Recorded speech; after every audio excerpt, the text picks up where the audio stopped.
İnsanlar əxlaq cəhətdən, müamilə cəhətdən fərqlənirlər. Aralarında böyük fərqlər var.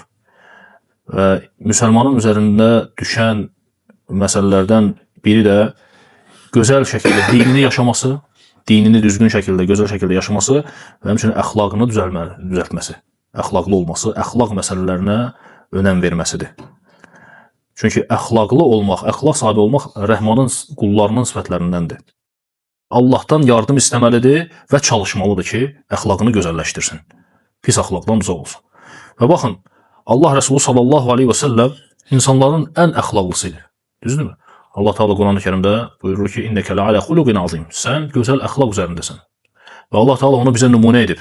Peyğəmbəri sallallahu aleyhi və səlləm bizim nümunəmizdir. Yəni, nümunəmizi ondan götürməyi Allah Teala bizə Quran-ı Kerimdə bildirir.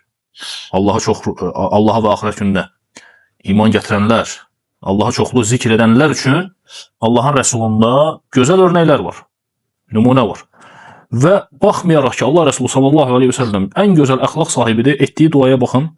Dua edərdi ki, Allahümmə deyir, ihdini li əhsənil əxlaq. Məni ən gözəl əxlaqa yönət. Məni gözəl əxlaqa yönət. Lə yəhdi li əhsənihə illə ənt. Yalnız sənsən deyir gözəl əxlaqa yönəldə. Səndən başqası gözəl əxlaqa yönətmir.